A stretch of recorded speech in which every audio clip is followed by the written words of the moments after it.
Olá, bom dia, sejam todos bem-vindos para mais um programa semanal Gestão Pública em Foco.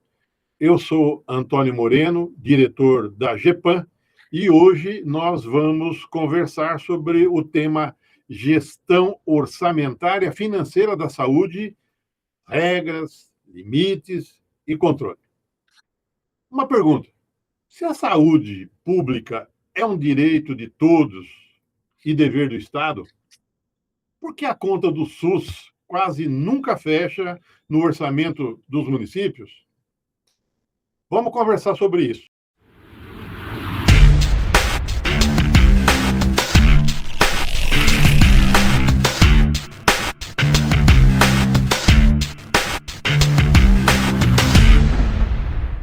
Toda segunda-feira, às 9 horas, eu trago aqui um convidado, para falar de temas que interessam de verdade a quem está no dia a dia da administração pública. E, para isso, hoje eu trouxe um convidado especial, mais uma vez, um colega de administração pública, que trabalha há muito tempo na administração pública, o professor Ederson William da Paz. Mas só que nós vamos chamar ele de Éder, tá bom?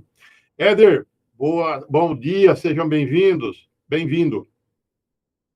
Olá, Antônio. Bom dia a todos aí que estão acompanhando também. Um prazer, mais uma vez, estar aqui com você e falando de um tema tão importante, né? É verdade. Muito bem. Lembrando que o Éder vai estar com a gente no dia 13 de agosto. Né? Ele vai dar um curso aqui na GEPAM, um curso online, vai tratar sobre esse tema aqui, gestão orçamentária e financeira da saúde.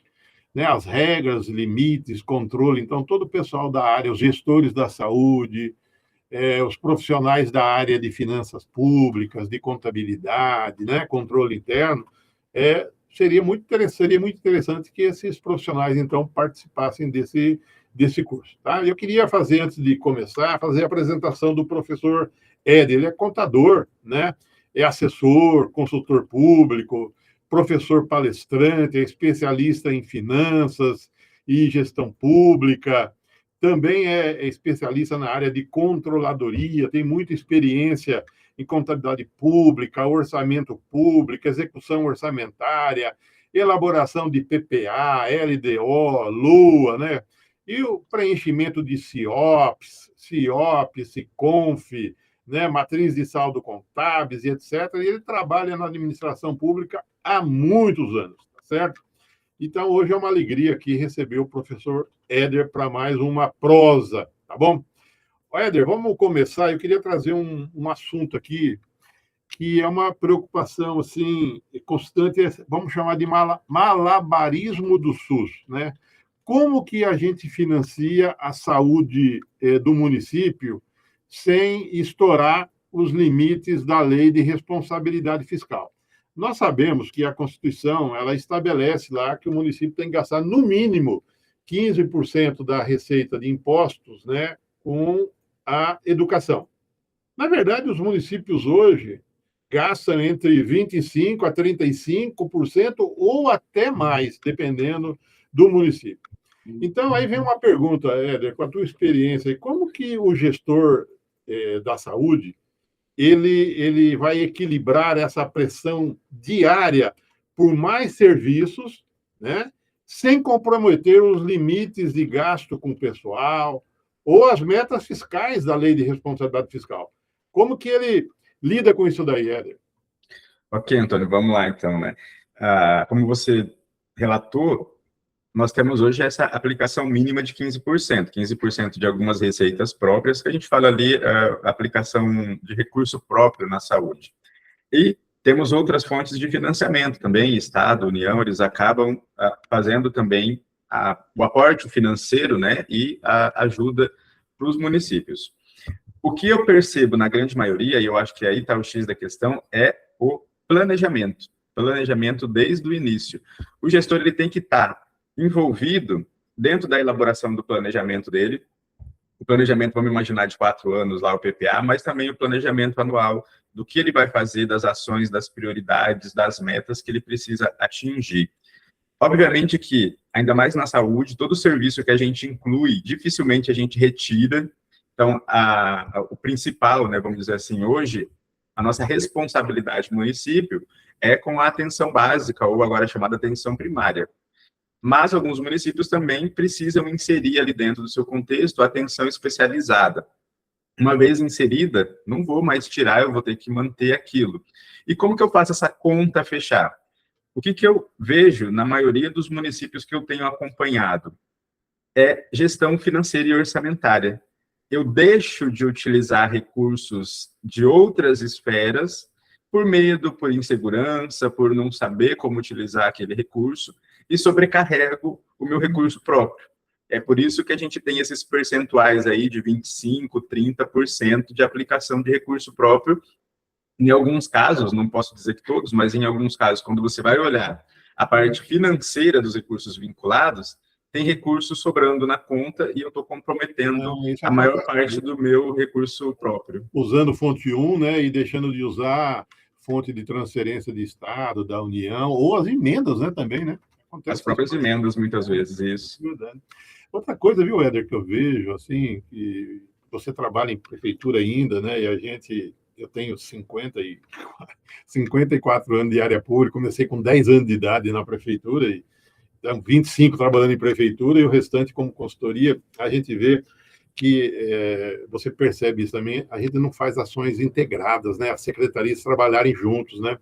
Eu sempre conto isso daqui, um fato que ocorreu uma vez, eu fui numa prefeitura, e aí o prefeito falou para mim que a secretária de saúde queria conversar comigo. E aí eu fui lá, e ela falou assim, sabe o que é? Eu lembro até hoje, já faz uns 15 anos. Ela falou, eu tenho uma verba, ela falou desse jeito, eu tenho uma verba de R$ 2.700, R$ 2.700, para gastar com o programa DST-AIDS. Isso há 15 anos, né? A AIDS estava... Ela falou assim, olha, eu não queria gastar em fazer cartaz e ficar colando nos bares da cidade. Eu não queria fazer aquelas faixas e colocar nos postes da cidade. Vem o vento, leva tudo embora, vem um caminhão, bate e leva embora. Eu queria saber de você, né? Ela dava consultoria lá, se a gente podia fazer um teatro. Eu falei, olha, bacana, pode, dá para fazer sim, mas como que você pretende fazer isso? Ela falou, não sei. Eu falei, vamos chamar o secretário de Cultura. Chamamos o secretário de Cultura, ele falou, olha, que bacana, vamos sim, vamos fazer. A gente tem um grupo de teatro, né? Você passa o enredo, o que você quer discutir? Sobre o tema DST, AIDS e tal. Aí o secretário de Cultura perguntou, mas escuta, qual que é o público-alvo que você...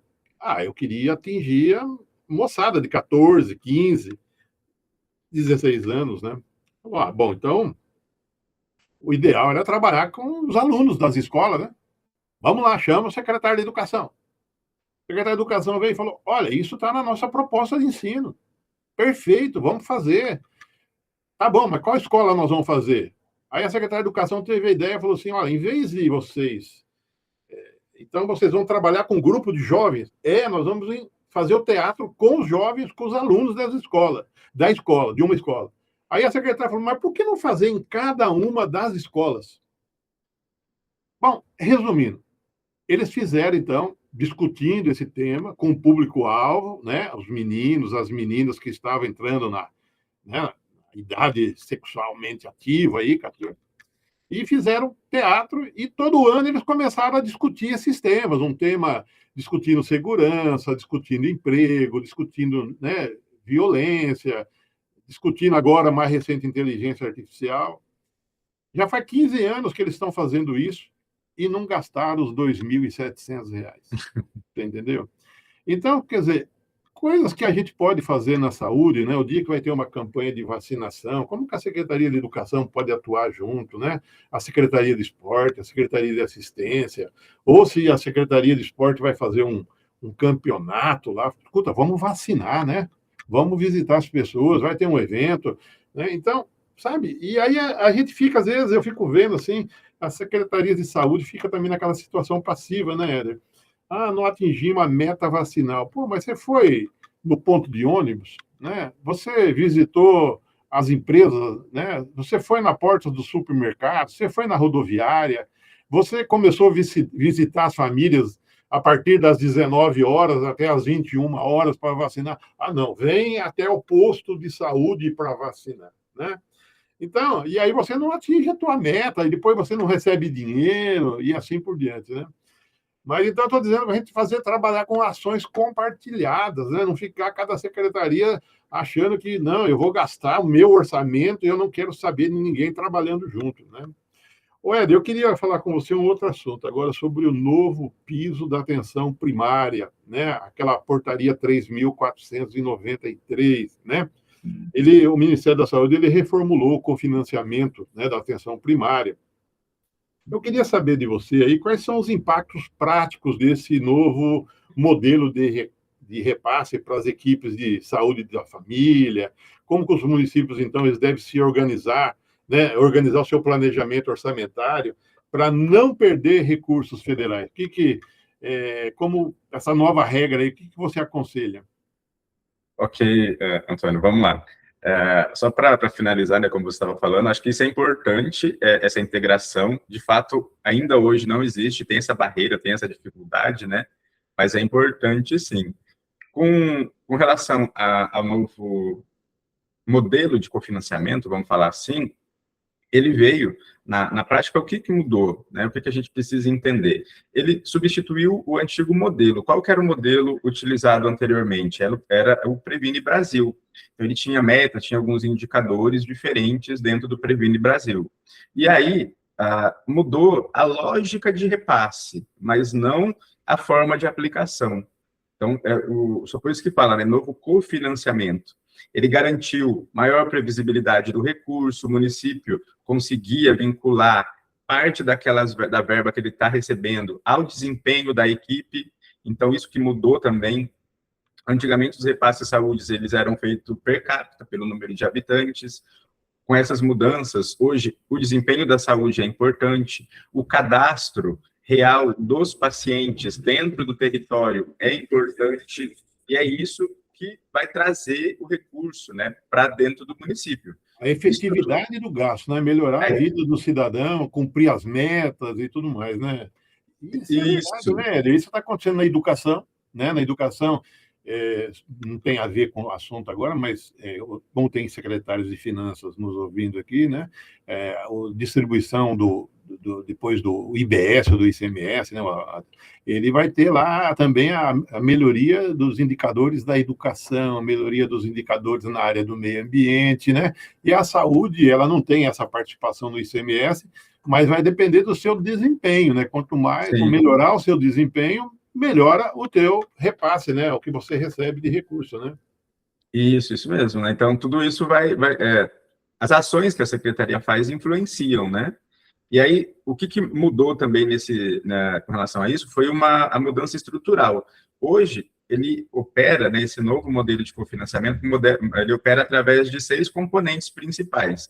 Um componente físico, que é o vínculo e o acompanhamento territorial, tem também o desempenho e qualidade, atenção à saúde bucal, ações estratégicas e programas, e o per capita da base populacional. Então, ele hoje não foca só no per capita, ele vai focar também no desempenho, na efetividade, na eficiência da secretaria, em estar registrando as ações, né, que estão sendo feitas ali dentro, está registrando corretamente o número de atendimentos, a produção, né, a gente usa o termo produção também. Tudo isso vai influenciar no momento em que o município vai receber esses repasses.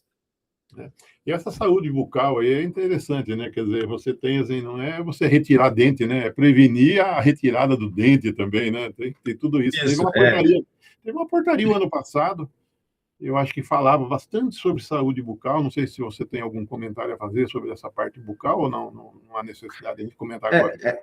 Não, eu falo assim, né? Como você disse, a principal responsabilidade do município é a atenção básica. Muitas vezes, o próprio cidadão, né, o usuário, ele confunde. Por que eu falo atenção básica, né? É a prevenção, é trabalhar a prevenção. Então, a atenção, a saúde bucal, eu vou receber o recurso para trabalhar a prevenção, é para evitar que chegue no problema. A extração do dente, né? A extração do dente. Isso, né? Então, a ideia, né, do programa é justamente esse, o recurso vem para isso, para trabalhar a prevenção e não o problema em si.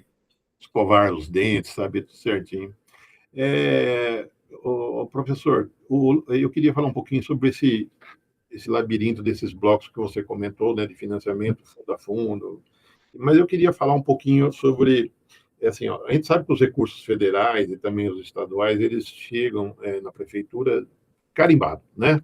Para blocos específicos de financiamentos do SUS. Então, ele vem carimbado, você tem que gastar naquilo lá. Não pode gastar na educação, no esporte, na cultura, na assistência. Tem que gastar na saúde dentro daquele bloco. No entanto, o que a gente vê no aperto de caixa, às vezes, né? A tentação que o secretário ou o contador tem de remanejar verbas de um bloco para um outro bloco. Quais são os limites jurídicos para a transposição e o remanejamento desses recursos fundo a fundo? E como que o gestor se blinda contra acusações de desvio de finalidade, Éder? Beleza, vamos lá. Então, o que aconteceu também, né? Houve uma mudança, consolidação, teve uma portaria de consolidação, portaria 6, se eu não me engano, em 2017, e consolidou. Como que funcionava no passado? No passado, nós tínhamos uma conta financeira para cada bloco. Depois, quando consolidou, a União consolidou, deixou duas contas financeiras, uma para o bloco de custeio, uma para o bloco de investimento, e dentro do bloco de custeio, outros blocos estavam ali dentro. Então, tem o bloco de atenção primária, média e alta complexidade, vigilância sanitária, suporte profilático e terapêutico. E o recurso vem tudo numa conta financeira, mas quando eu consulto lá o repasse da União, ele é separado por bloco. E qual que é a instrução que a gente tem com relação à utilização desse recurso? Todo mundo, né, a gente que é contador aí na área, a gente sempre vê o pessoal, e a gente usa também aquele termo que o nosso orçamento, ele é um orçamento programa. Então, o orçamento do município, ele é baseado em programas, né, e o gasto, ele está dentro daquela funcional programática.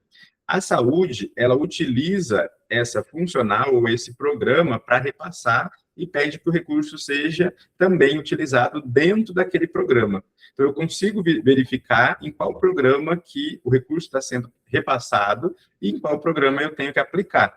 Atenção primária ou atenção básica dentro da atenção básica, média e alta dentro da média e alta e vice-versa. Tenho que ter um controle mais rígido disso dentro do meu sistema contábil e financeiro, porque eu tenho que controlar o recurso que está numa única conta, né? Então, isso já é um dificultador também.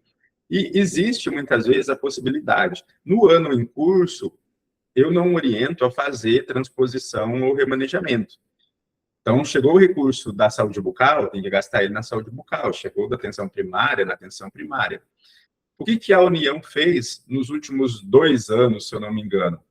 Ela soltou, né, ela fez uma lei federal possibilitando que os municípios que tivessem recurso em conta de anos anteriores utilizassem esse mecanismo da transposição e do remanejamento. Então, eu poderia, por exemplo, o que a lei permitia? Dentro daquele bloco custeio, eu posso usar em qualquer ação, né? Atenção básica eu poderia usar na saúde bucal, vigilância na atenção básica, desde que eu tivesse a aprovação do Conselho Municipal de Saúde para isso. Então, a União permite, em alguns momentos, que isso seja utilizado. Hoje, nós não temos nenhuma legislação vigente com relação a isso. Pode ser que a União, né, vá, né, trazer essa possibilidade novamente no exercício de 2026, mas, a princípio, não. Eu tenho que usar cada recurso dentro do seu bloco. Nós que somos contadores, nós somos rígidos com esse negócio de programas, ações, metas e indicadores, né? Então, a gente quer trabalhar. Então, olha, o conselho se reuniu, o conselho estabeleceu, fez o planejamento, vamos trazer esse planejamento, né, lá para o nosso PPA, para a LDO, para a LUI, e vamos gastar exatamente dentro daquilo lá. E porque você tem depois o IEGM lá do Tribunal de Contas, né, que vai medir tudo isso aí, como é que está, você está gastando, está cumprindo a vacinação, está fazendo isso, está capacitando, tudo mais. Então, essas coisas, elas se unem, né, elas não são estanques, né, então, esse planejamento, ele tem que ser muito bem feito e executado, né. Éder, eu queria falar um pouquinho agora com você, lembrando que tudo isso, gente, que nós estamos conversando com vocês aqui, né, o Éder vai estar conversando no curso no dia 13 de agosto, tá bom? Tudo aqui ele vai esmiuçar, vai ser um curso o dia todinho. Então, o pessoal da área da saúde, o pessoal da área de finanças, o pessoal da área de contabilidade, do planejamento e do controle interno, né, poderão, então, tirar as dúvidas com o Éder, né, em tempo real, sobre tudo isso daí. Éder, eu queria falar um pouquinho, então, sobre a questão das emendas parlamentares, né? a gente vê o ministro, o Dino, né? Antigamente o pessoal mandava as emendas, agora, escuta, a emenda tem que ter plano, né? Tem que ter um plano. Onde você vai gastar esse dinheiro, tá certo? Quem é o deputado que mandou? Então tem que ter transparência, tem que ter rastreabilidade, correto? Tem tudo isso. Bom, então as emendas parlamentares, tanto faz individual, emendas de bancada, emendas de comissão, né? Emendas PICs, né?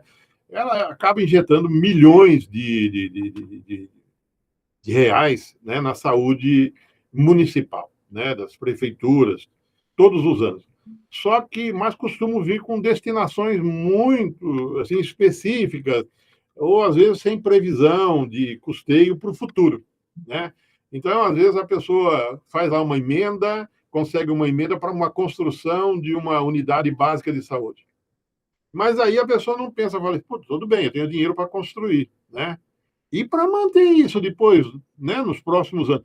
Lógico, você tem lá a lei de responsabilidade no artigo 16, 17, estabeleceu que você tem que fazer o estudo do impacto orçamentário e financeiro, né, do ano que vai entrar em vigor aquela ação governamental, né, e os próximos 2 anos.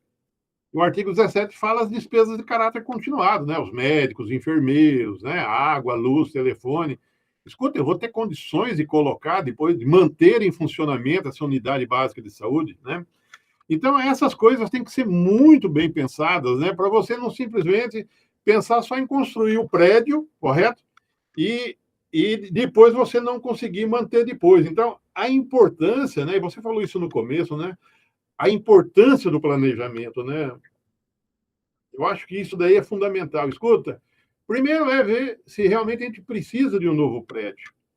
E depois se a gente vai ter condições de manter aquele prédio em funcionamento, né? Aquela unidade básica de saúde, equipar, colocar funcionário, água, luz, telefone, material de escritório de informática, etc, etc, etc. Entendeu? Porque senão depois vai criando problema, né? Você vai criando os elefantes brancos, né, Éder? Sim. Essa questão das emendas, nós recentemente estamos passando por uma mudança, até pela cobrança, né, aqui no estado de São Paulo, o Tribunal de Contas tem alguns comunicados solicitando transparência dessas emendas, eu preciso identificar quem é o autor, quem é o beneficiário, qual é o objeto, quando que veio esse recurso, a prestação de contas, a execução desse recurso. Além disso, o tribunal tem criado códigos específicos, tanto de fonte de recurso, quanto de código de aplicação. Então, isso está sendo um problema também, não só nas emendas da União Federal, mas nas emendas impositivas municipais, porque hoje o tribunal ele não aceita, na validação do balancete, que você tenha um código de aplicação para mais de uma emenda. Então, tem que ser um código de aplicação específico para cada emenda. Perfeito. Obviamente que a questão, eu sempre costumo falar isso bastante nos cursos, né? A gente conversa, a gente debate, a gente fala, a gente vê as situações e sempre volta para a questão inicial, que é o planejamento. Não tem como, né? Como o professor Antônio falou, não tem como fugir da questão do planejamento. O que eu vejo hoje muito é essa questão política. Obviamente, o gestor, ele quer aquele recurso e muitas vezes ele não sabe nem se... Mas será que eu preciso daquele recurso? Eu vou ter condições de manter aquilo? Construir a parte, teoricamente, mais fácil, mas o problema vai ser manter aquilo. Como eu falei também, né? A partir do momento que eu insiro uma política, eu insiro uma ação, dificilmente eu tiro. Eu ter que manter aquilo ano a ano. Então, acho que a questão das emendas hoje seria mais essa política de gestão. Entender de fato o que eu quero, entender se eu preciso daquilo, e a partir do momento que eu tenho, eu vejo muito município recebendo emenda de custeio, nem tanto obra, mas muita emenda para custeio. E também não sabendo o que fazer com essa emenda, ficando esse recurso em conta, ficando esse recurso parado. Então, por quê? Porque muitas vezes ele pede, mas não sabe nem como que ele vai usar, como é que ele vai aplicar aquilo. É verdade. Recentemente a gente recebeu aqui uma relação enorme de emendas do governo estadual e federal, e o prefeitura perguntando para nós, escuta, onde eu gasto isso? Que eu posso gastar isso daqui? Aí nós fizemos um relatório e tudo mais, mas assim, foram pedindo dinheiro, e nem sabe para onde vai gastar. Aqui acaba fazendo, na verdade. Aí ele acaba depois gastando fonte 2 e fonte 5, e aí ele anula fonte 1 lá da saúde e acaba jogando para dinheiro da saúde para gastar na educação, no esporte, na cultura e assim por diante, né? Então, acaba gastando recursos da União e do Estado e deixando de gastar dinheiro no município. Aí a importância do Conselho Municipal de Saúde, né? Fala, escuta, não, isso aí foi colocado no orçamento, é recurso dos impostos municipais, né? Da parte da concessional e tudo mais. Bom, Éder, vamos entrar um pouquinho agora mais naquilo que é da área nossa mesmo aqui, né? Que a gente mais gosta, que é o planejamento integrado, né? Quando o plano de saúde e as leis orçamentárias, né, PPA, LDO e LOA, não conversam, né? E tem que conversar. Planejamento, você tem um Conselho Municipal de Saúde, elaborar um plano, eles conhecem aquilo lá, né? Tiveram audiências e tudo mais.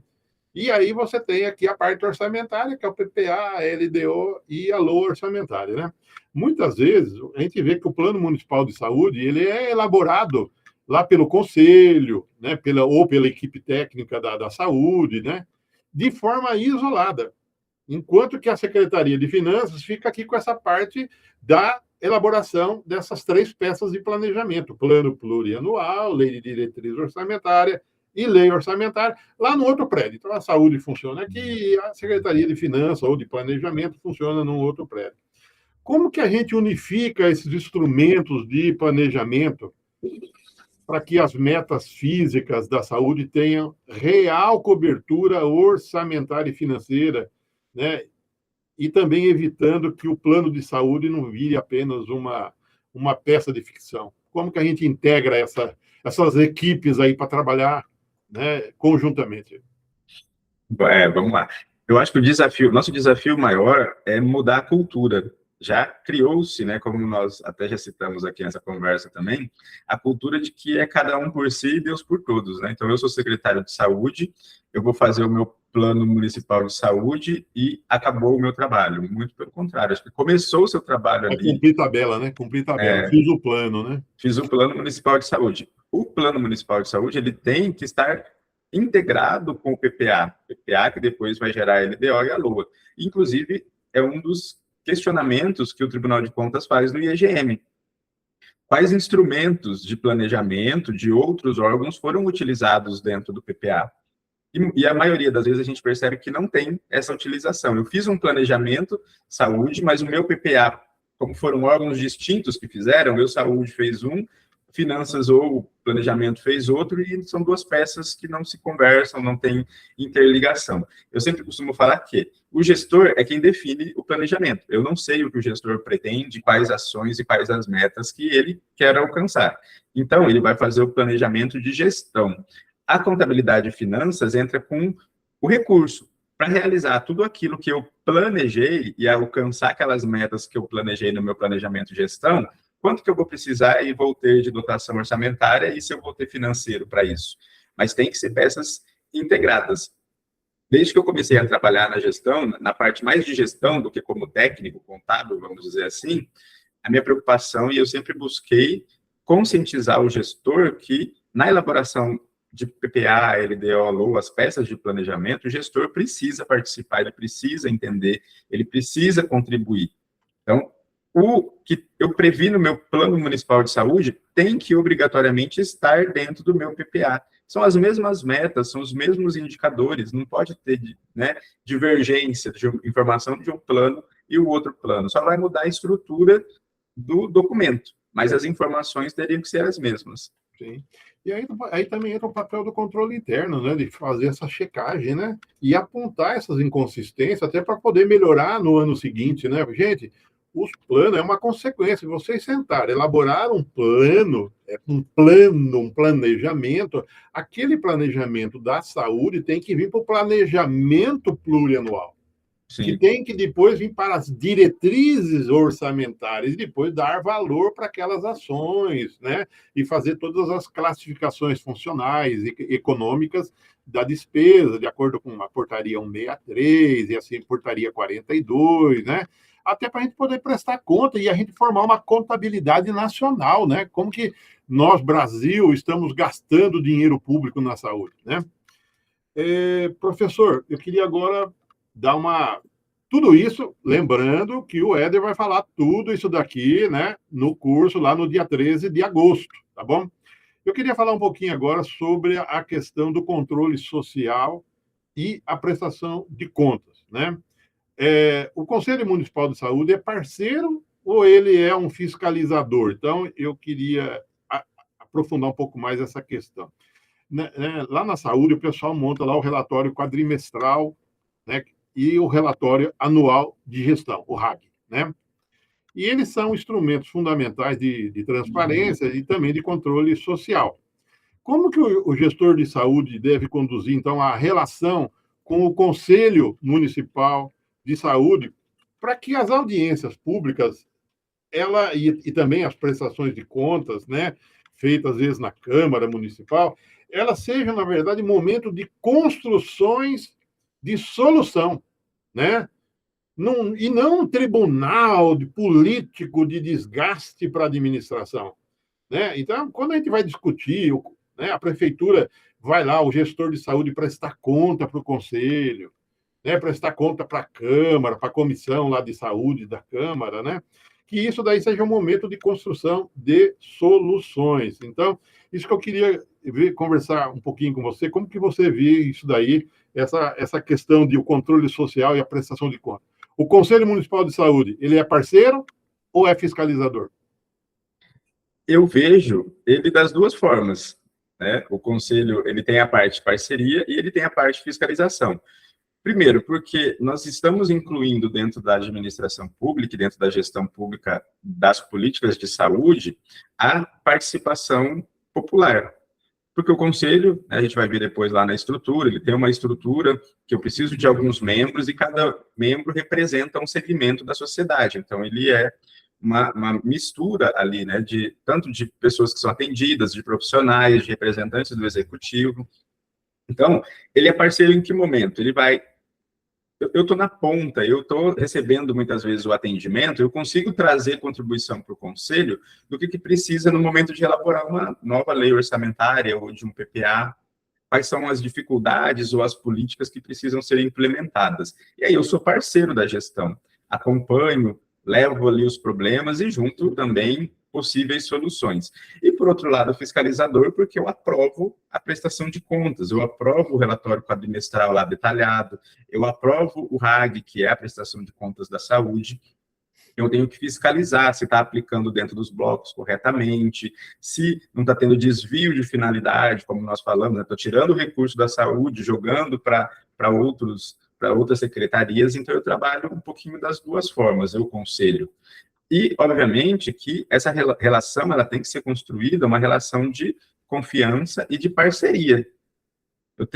Eu, enquanto gestor, tenho que dar total abertura, eu falo assim, total abertura no sentido de tudo aquilo que o conselho precisar de informações, está aberto a levar informações, está aberto a receber também os problemas que vão ser apontados, ou as irregularidades que vão ser apontadas. O que muitas vezes, acredito eu, cause esse desgaste é justamente quando entra para essa questão, né? Muitas vezes até mesmo política. Não, eu não gosto, né, do presidente, eu não vou passar informações, e aí acaba gerando muitas vezes esse desgaste. Mas eu tenho que entender que o conselho ele é participação social, é participação da comunidade, e pensando nos princípios de transparência, de publicidade, eu não tenho... O que eu faço, né, tem que ser dada total transparência, não tenho o que esconder de ninguém enquanto gestor, e o conselho está ali para fazer esse acompanhamento. Pode, inclusive, criar uma ouvidoria, né? O conselho ser uma caixa de ressonância, né? Também, né? E ser parceiro mesmo do prefeito nisso daí, né? Da gestão. Muito bem. Eu queria falar um pouquinho agora sobre a gestão de custos na prática, né? Como fazer uma boa gestão e a gente evitar apontamentos do Tribunal de Contas, né? Uma boa gestão de saúde municipal exige, a gente sabe que exige um acompanhamento de cada dotação orçamentária, desde da requisição até a liquidação da despesa, né? A liquidação está lá no artigo 63 da Lei 4.320, que consiste na conferência do produto, se foi entregue, a nota fiscal, tudo certinho, né? E tudo mais, desde a requisição até a liquidação. Então, quais são os principais erros, Éder, que são cometidos na fase da liquidação e pagamento de fornecedores de medicamentos, vamos colocar, ou serviços médicos, que costumam gerar apontamentos graves do Tribunal de Contas, né? E também Aí depois eu vou complementar depois, mas eu queria saber, principalmente, pagamento de fornecedores de medicamentos e de serviços médicos, os erros cometidos na liquidação da despesa. Certo. A gestão de custos não é de agora que a gente já vem falando, né? E ela faz parte lá dos procedimentos patrimoniais. Hoje, a gente precisaria já estar trabalhando contabilidade de custos dentro dos Está municípios. na lei de responsabilidade fiscal, né?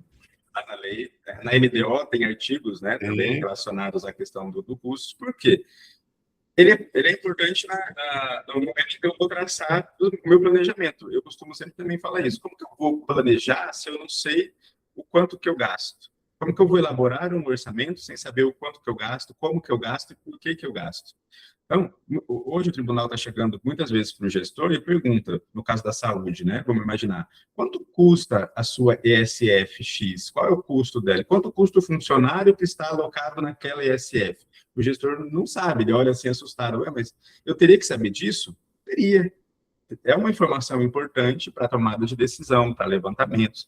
E isso, obviamente, também vai trazer reflexo, muitas vezes, nas fases da execução da despesa. Por quê?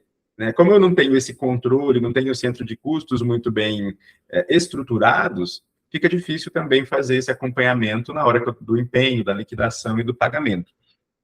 O que eu costumo ver de erros nessa fase de liquidação e pagamento, e até mesmo prestação de serviço, e que o tribunal cobra bastante? Acho que o nosso grande problema, órgão público, é controle na execução. Eu lembro até de uma situação de um município que eu trabalhei, que foi motivo de apontamento do tribunal, que o gestor impediu que o motorista da saúde, se não me engano, à época, fosse a São Paulo e pegasse um medicamento e trouxesse. Ia demorar, acho que, para a empresa entregar. E todo esse procedimento foi feito sem o acompanhamento da nota fiscal. Chegou a mercadoria na farmácia da saúde, foi feita a dispensação daquela mercadoria sem a entrada da nota fiscal. Ou, muitas vezes, eu tenho a nota fiscal e a entrega foi parcial, eu não tenho a entrega na totalidade. E o pessoal dá o ateste de que recebeu aquela mercadoria e encaminha para o setor de pagamento, né, para o financeiro fazer o pagamento. E não recebeu na totalidade aquilo. E com relação aos serviços médicos, o grande problema que eu vejo muitas vezes é essa questão da execução.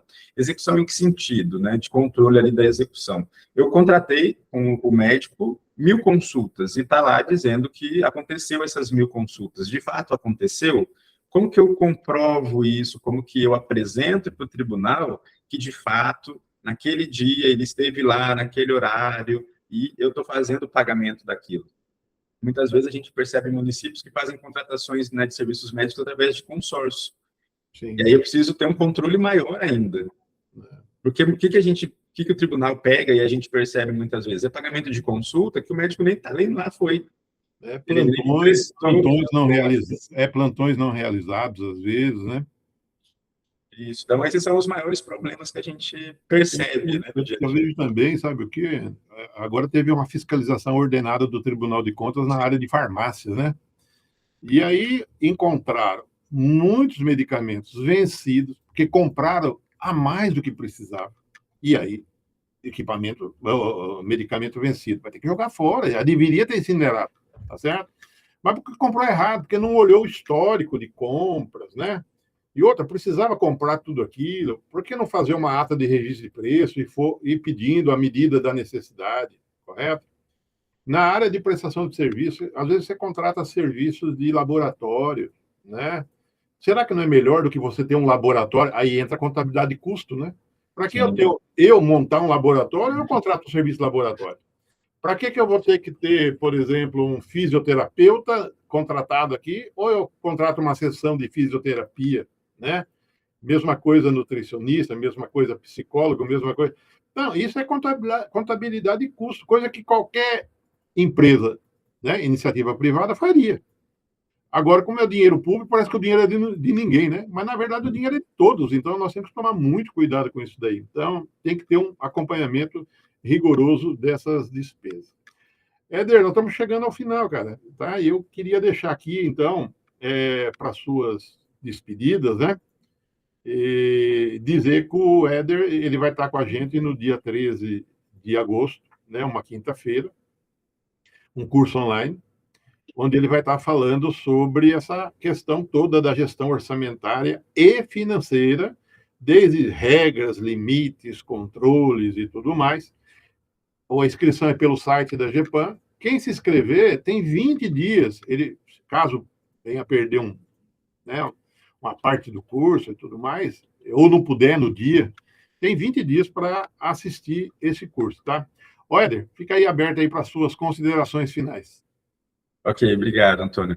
Eu queria reforçar o convite, mais uma vez, pessoal participar do curso, gestores, né, servidores, até mesmo o conselho, né, para quem é do conselho, que a gente percebe que muitas vezes o conselho tem dúvidas também, e o pessoal precisa ser capacitado, é importante participar também, e, mais uma vez, agradecer a GEPAN, agradecer a toda a equipe aí pela oportunidade de estar mais uma vez com vocês e falando, né, de um assunto tão importante para a gestão pública como é os recursos e o orçamento da área da saúde. Perfeito. Bom, deixo aqui o convite, na próxima segunda-feira, às 9 horas, né, nós vamos ter mais um episódio do Gestão Pública em Foco. Então, acompanhe a GEPAN, a gente vai trazer mais um convidado para sempre discutir temas relevantes da administração pública. Éder, um abraço, uma excelente semana para você e para todos, e até o próximo episódio. Abraço. Muito obrigado, abraço a todos também.